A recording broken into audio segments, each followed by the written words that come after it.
This is PTV World. I am Syed Shabahat and you are watching Fault Lines. Call it a chance or whatever.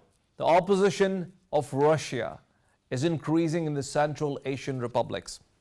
The recent standoff between Belarus and European Union, the Ukrainian standoff versus Russia, and the revolt in Kazakhstan, where the Russian-sponsored and Russian-supported government is facing a lot of criticism and a lot of violence from the mobs that are on the roads and on the streets of the country. Russia's buildup on the border of Ukraine is a serious problem, even for United States.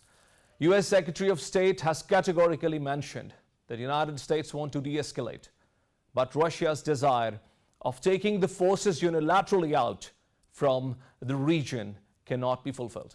Our team has prepared a package. Watch the package before I bring my first guest to the program. Escalating tensions between Russia and Western powers are vividly evident by regular exchange of rhetoric describing each other in unflattering manner. Ukraine is not the only bone of contention in this equation, as and Russia's foreign ministry released an 8-point draft treaty spelling out details of demands it seeks from Western powers, including a ban on Ukraine entering NATO and a limit to the deployment of troops and weapons to NATO's eastern flank, in effect returning NATO forces to where they were stationed in 1997. Western Bloc alleges that Russia has moved thousands of troops near Ukraine's eastern borders and it is preparing to launch an offensive by end of January. Though relations between the West and Russia never rebounded after 2014 episode when Russia forcibly annexed the Black Sea Peninsula of Crimea and allegedly backed separatists in eastern Ukraine, but an expected meeting between NATO and Russian Federation next week seems to be a defining moment. Commenting on the next week's diplomatic talks between US, European and Russian officials, US Secretary of State Antony Blinken stated that the option of diplomacy and de-escalation was one of two the US and international community had laid out for Moscow ahead of the meetings. There are speculations that unrest in Kazakhstan will further inflame tensions between Russia and West as sudden wave of Almaty protests precipitated unprecedented Russian response, but announcement of talks next week present a rare window of opportunity to resolve all outstanding issues by diplomacy. My first guest in today's program is Nicholas A. Harris. He's Deputy Director of Human Security Unit from Newsline Institute based in Washington, D.C.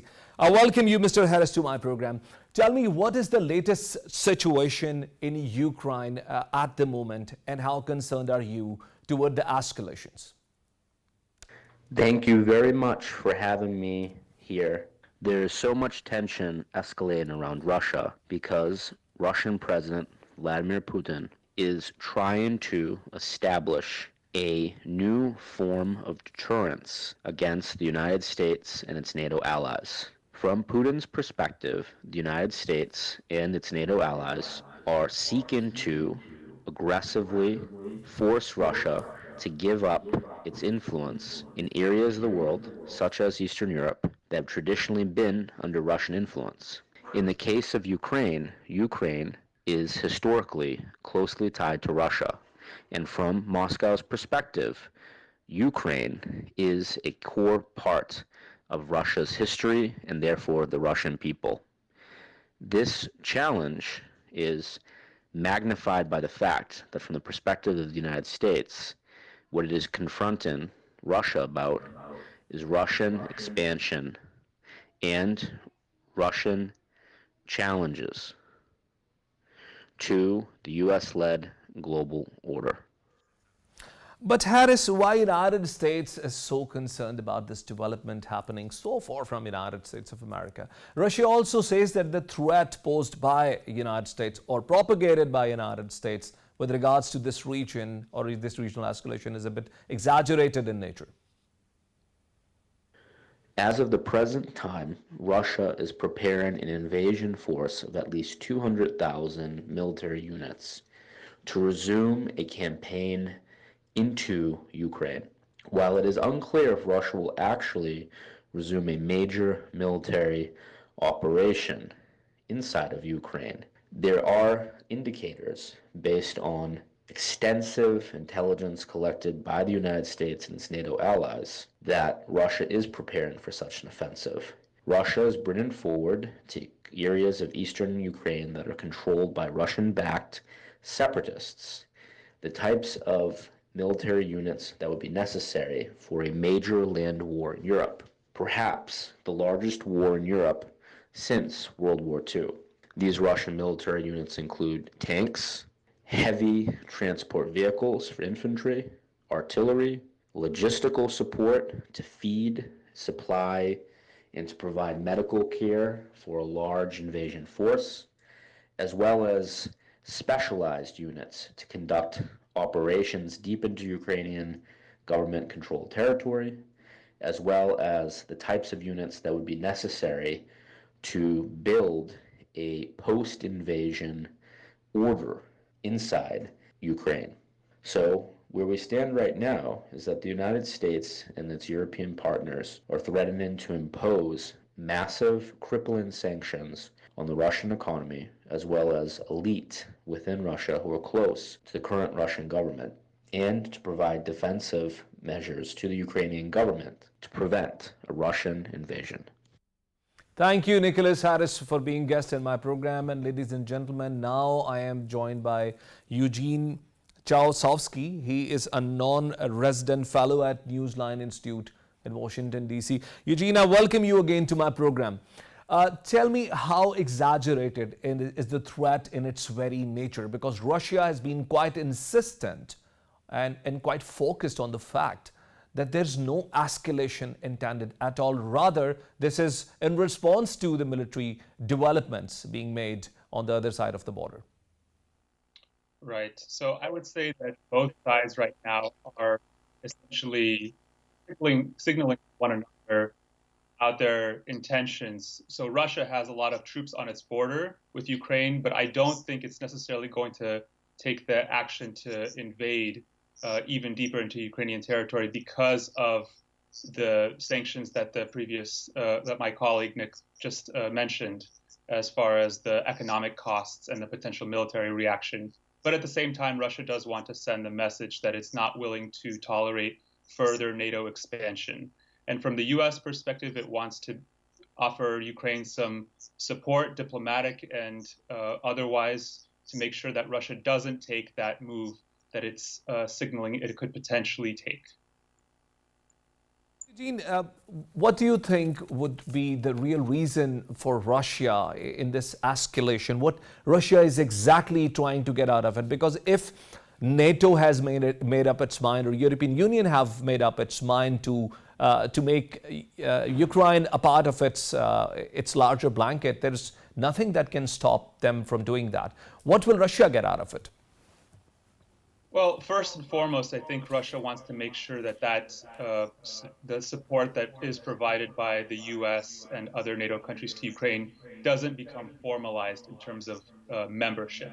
And Moscow made that very clear in terms of the conditions or the aspects that it had signaled that it wanted to hold the discussions that will be happening this coming week.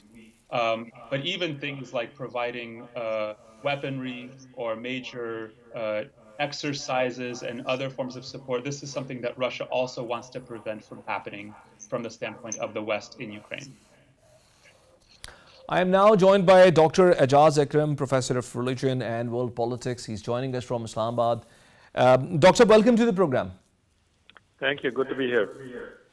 Doctor, we are discussing these recent developments around Russia. We are seeing a symmetry of issues happening around Russia, reminding us the fact that the pot of Central Asian Republic is now simmering, and Russia perhaps is not in a very good shape of its influence that it once enjoyed on Central Asian republics. What is your take on that, sir? As far as Ukraine is concerned, it has a different history, different dynamics, and the relationship between NATO and Russia, which obviously the world community understand, was based on a fraud by NATO. So the NATO's fraud was that they assured the Russians soon after the Soviet implosion that NATO will not advance an inch towards the east, but they lie all the time, and so they advanced, and they put a lot of missile batteries and so forth, which makes Russia very nervous. This is similar to having all the missiles pointing towards Florida that are hosted by Cuba, and a lot of missiles in Canada that are pointed towards Washington that are within 3 or 4, 5 or 6 minutes of range. How would America react? So I think that NATO has absolutely no position morally or ethically or legally to defend itself. Now we come to the realpolitik. In Kazakhstan, of course the CIA's fingerprints are all over. They are masters of precipitating color revolutions. They've done those in the Middle East. They've attacked. NATO has aggressively attacked so many Muslim countries since 9/11. So this was yet another casualty.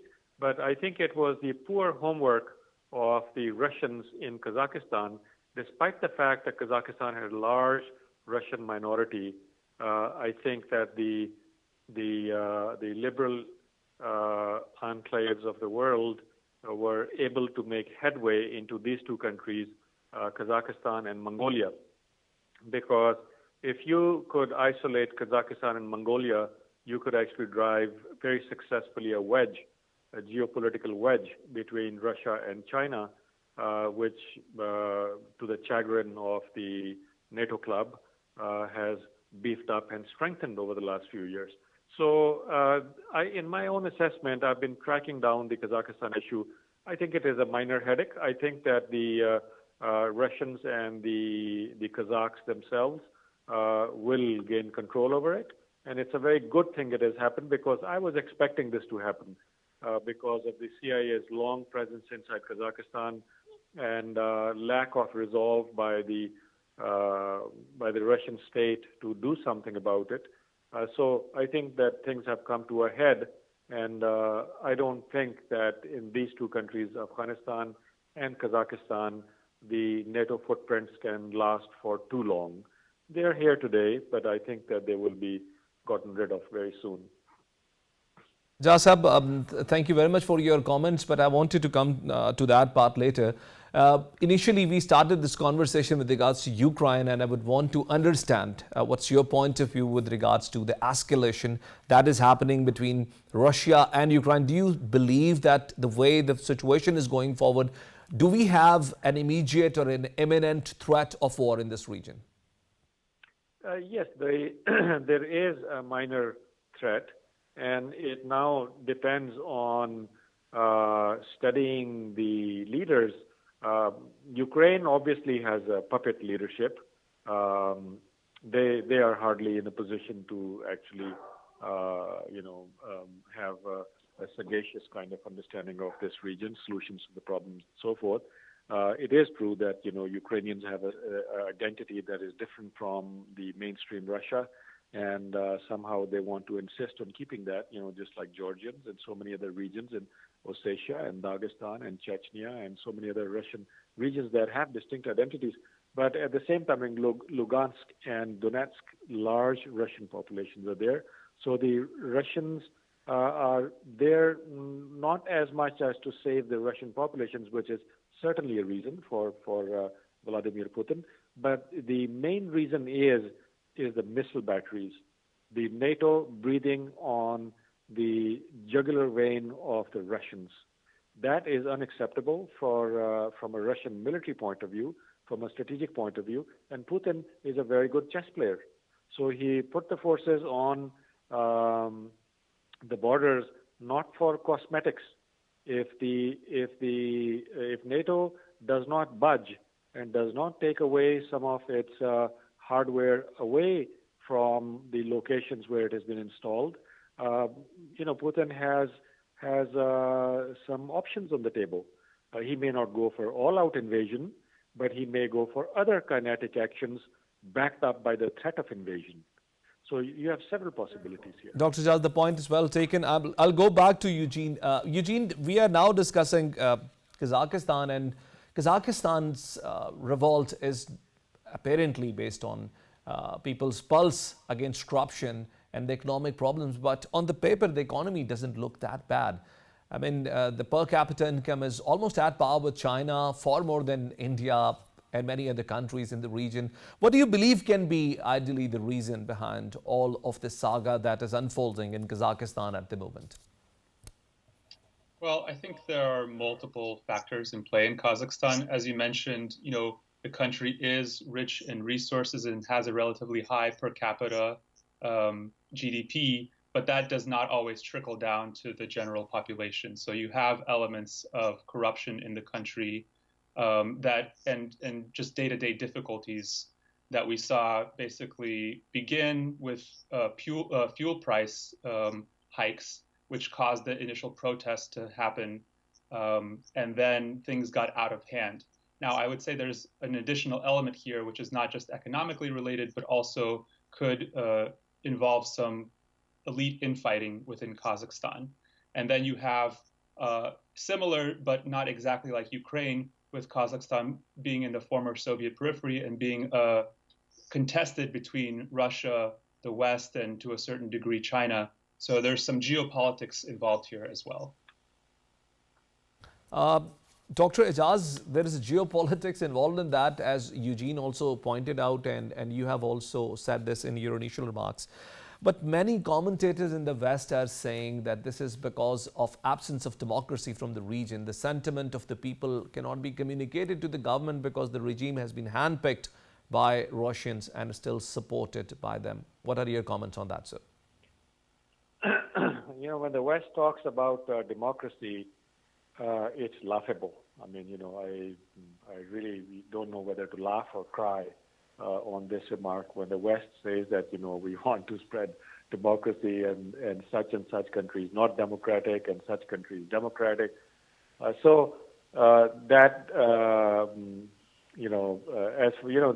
went to Afghanistan to spread democracy. And so I don't take that seriously, that the whole democratic argument is not to be taken seriously. That's just an eyewash. The real issue is that it is the realpolitik is that, the old geopolitics is alive again. And as Mr. Henry Kissinger very rightly says in his books on geopolitics, that whoever controls the heart of Asia controls the world. It's the largest, huge continent of the world, which is connected physically in such a way to all the other continents that it actually, that whoever controls Asia will have something to say about the control of all of the, trade routes and so forth. And then they know that, China, which is a very large economy now, is going to circumvent the traditional blocks and the technology is now enabling for China to move things at a very high speed with very little friction that once we used to obtain in the oceans.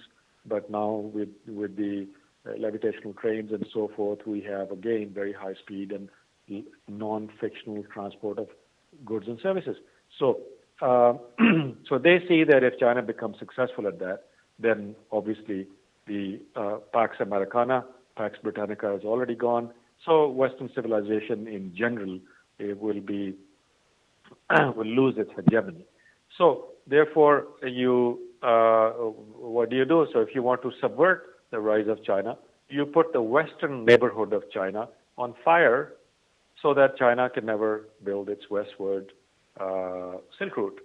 So same philosophy is operational in Afghanistan, same philosophy is operational on this is what they would love to do in Pakistan, what has just happened in Afghanistan.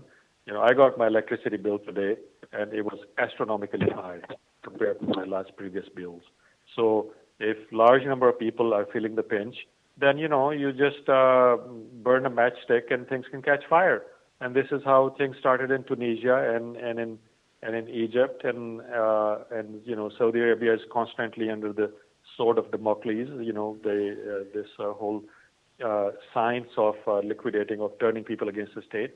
I mean, it's very mature now, and there are some clever people who can actually make things happen, especially if you have the control of printing money and you control money chain and you have the financial and technological wherewithal. You can do that. This is happening in Dr. many Ejaz, I places. would like to seek comments from Eugene on the same question. Eugene, do you believe it is the absence of democracy? It's the same question that I asked. Dr. Ejaz, I actually want to take your point of view into the same ambit as well. What are your comments on it?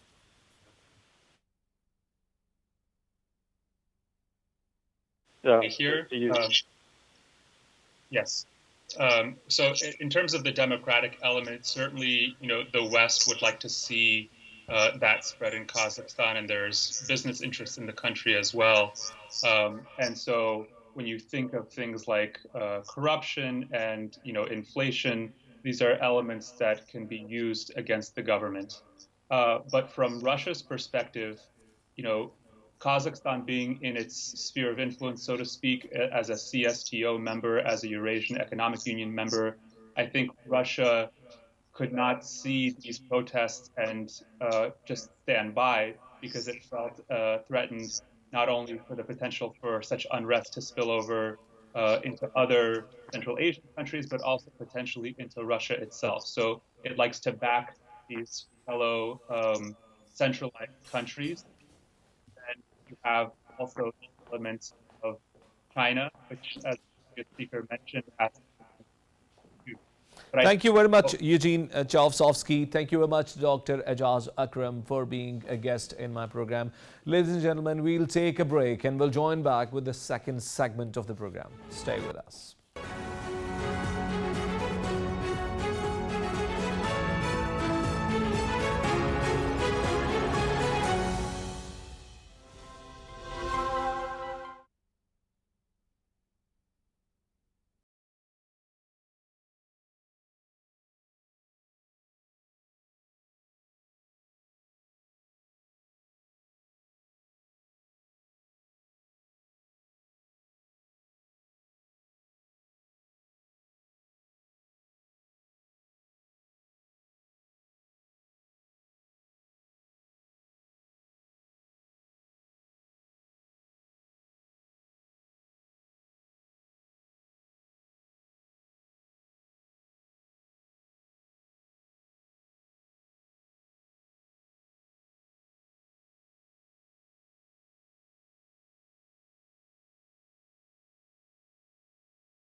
Welcome back to the program.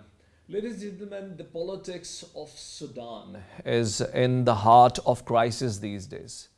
Sudan's political story starts from 1988 when Sudan became an independent state and Omar al-Bashir became our first president of the country. He was a military man. He came to the power with the barrel of the gun. And he did not leave power until 2019, which means he ruled for straight 30 years. In 2019, the people of Sudan were on the roads. They were protesting against him and they were protesting against their economic miseries. Let me remind you that Sudan is a country full of economic resources. And that brings us to the second character of the story, whose name is Abdul Fateh Al-Burhan. He is the chief of Sudan's military, who initially took control himself. And then when the people kept protesting on the road, he brought another character. His name is Abdullah Hamdok, who became the prime minister, a civilian prime minister of the country. But Hamdok had to share power and had to take some of the power from the military regime away. Abdullah Hamdok was initially arrested, kept in house arrest with his other cabinet members. 6 weeks ago, he was freed by the military, and on 3rd of January, he has resigned from his office, further putting Sudan's polity into chaos. Our team has prepared a package. Watch the package before I bring my first guest to this segment. The dramatic developments in Sudan with ensuing upheaval threaten to imperil regional peace. The civic mobilization that Sudanese citizens began in 2018 has entered a dangerous course as Sudan's civil premier, Abdullah Hamdok, who was deposed in an October military coup, then restored to power more than a month ago, has tendered resignation. Marking another turbulent phase in Sudan's democratic transition, mass protests rocked the country against uneasy power-sharing agreements, civilian and military leadership. Protesters have been calling for an entirely civilian political leadership denouncing any power-sharing arrangement in their bid to salvage the gains of December revolution. Observing the 3rd anniversary of popular December uprising, the protesters were ratcheting up pressure to terminate the infamous deal struck by Sudanese premier with the military. The rationale behind signing the 14-point political deal that restored Premier Abdullah Hamdok to power was to avoid bloodshed after dozens of civilians were killed by security forces during protest against the 25th of October coup. But the political agreement didn't impede protest movement as pro-democracy protesters continued to accuse Hamdok of betrayal. It's pertinent to mention here that a relentless protest movement transformed politics in Sudan, ending Omar al-Bashir's 30-year-long rule and paved a way for new political setup. Besides political turmoil, Sudan's economy has been in a deep crisis with high inflation and shortages of food, fuel and medicine. Developments in Sudan will also reverberate through the fragile region embroiled in conflict, pandemic and economic crisis. From London, I have my first guest in this segment, John Ufi Unsa. He's publisher of African Briefing magazine and a brilliant journalist, I must say. He writes very frequently on the African affairs. John has been a part of our program before as well, and I welcome John to my program once again. John, how are you doing today? I'm very well, thank you. Happy to be here. John, we are talking about Sudan's economic situation at the moment because many in this part of the world believe that it is because of the economic problems that is finally resulting into the political chaos. What is your take on that? Yes, the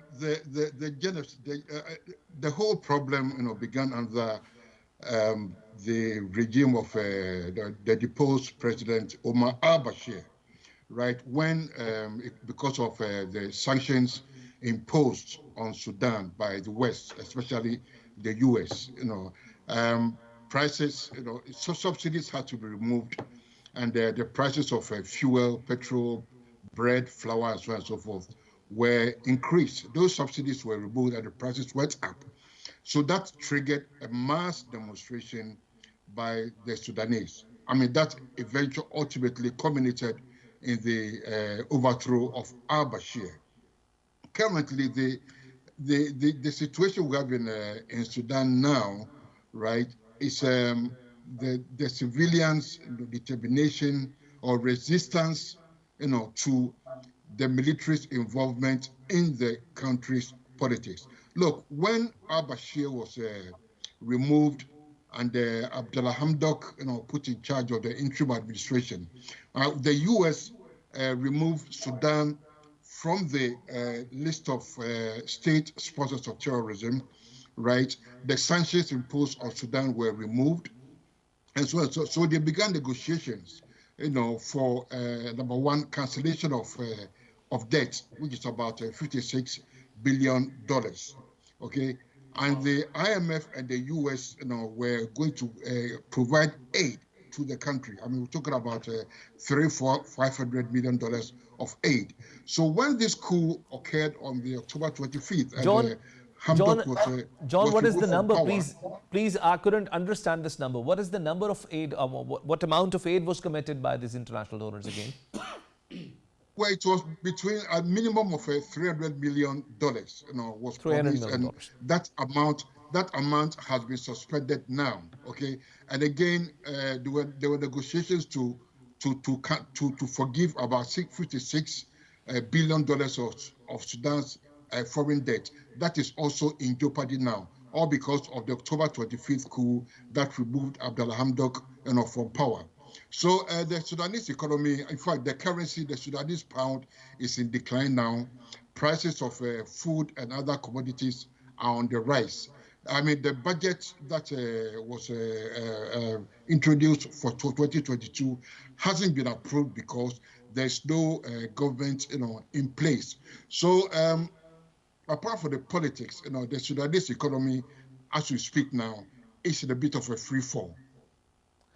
The economy is in a free fall, very rightly pointed out. But John, United Nations on Saturday has made an announcement that it's launching a UN-facilitated intra-Sudani political process to bring all the political stakeholders together. And this has taken too much of time. What do you think has been the major impediment in this process? Why it has not begun as yet? No, if already the UN, yes, has initiated, where it says it's going to initiate, facilitate talks between the key stakeholders, in the country and the military. Okay, but the civilian alliance, called the Forces for Freedom and Change, and also the Sudanese Professionals Association, these two bodies spearheaded, the riots, the protests that culminated in the overthrow of al-Bashir. These two bodies are very powerful in the country, and they are rejecting any talks until the military are out of power, are not on the scene. So meanwhile, we talking about the stalemate here. I mean, these talks, were proposed only yesterday or Friday, and already I fear that it's going to die a stillbirth because the key stakeholders, the civilian stakeholders, the Forces for Freedom and Change and the Sudanese Professionals Association are rejecting any talks. They're not going to take part in any talks until the military. John, we are short of time. I have to bring the other guest. Yeah, we're short of time, so hold on here and let me take my other guest into the show. I have with me, ladies and gentlemen, Ahmed Zaki, who's a Middle Eastern expert and also an expert of African affairs. He's based in Islamabad, and he's my guest in studio today. Zaki, how are you doing today? Thank you so much. I'm doing well. And how about the comments that you just heard from John? Do you have anything to say about him, or do you agree with what he said? As John enlightened us, the economic crisis of the Sudan was the principal cause of the Sudani uprising against the Omar Hassan al-Bashir, the former president of the Sudan. If I put a little bit more enlightenment, the Sudan was already a producing oil country. Oil producing country of Africa. For Africa. And they were having enough budget for their government, and they can, there was a lot of government is subsidized food items, or most of the needs of the people have been subsidized by the government. Unfortunately, after the division of Sudan into two parts, the South Sudan have been separated from the rest of the country. So Khartoum get very less portion of the oil. More than 90% of the oil resources go to the South Sudan. So Sudan start facing new crisis under the leadership of the Omar Hassan al-Bashir. The pressure increases when the military start putting more restrictions on the public. They deducted the subsidized food, they deducted subsidized basic facility of the community. People start feeling economic burden. They come out to protest against Omar Hassan al-Bashir. Omar Hassan al-Bashir, unanimously, the politicians of all sides of Sudan throw him out. Then military, there was a military, transitional military council have been created, led by Abdul Aziz.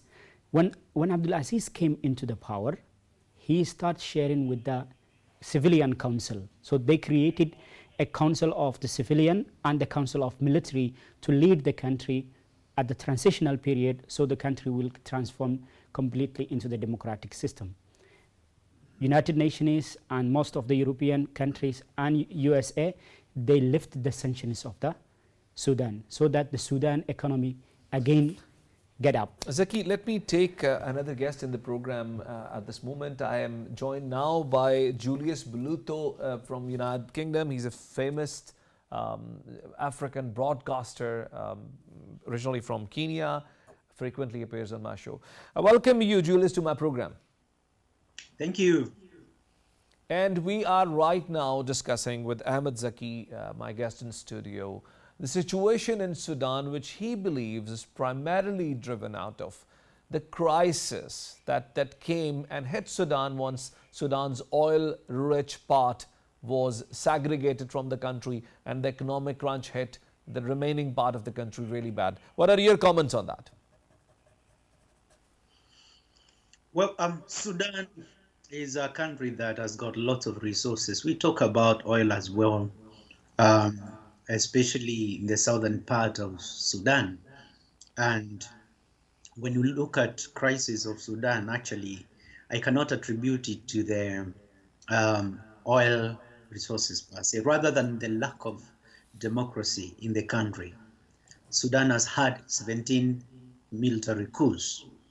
It's a country in Africa that leads the rest of Africa in coups. Some have been successful, especially with the former president Omar Bashir, which lasted for over 3 decades. And when you look into why people are protesting, is again going back to that issue of democracy. It's a country that has never known proper democratic rule. And you know what happens in terms of the West. You have all these countries have interest in resources of a country. With those internationals, they have interest. They won't worry if the crisis was perpetuated because they thrive in crisis. They get resources when there is chaos most of the time. Of course, those rock kind of international players.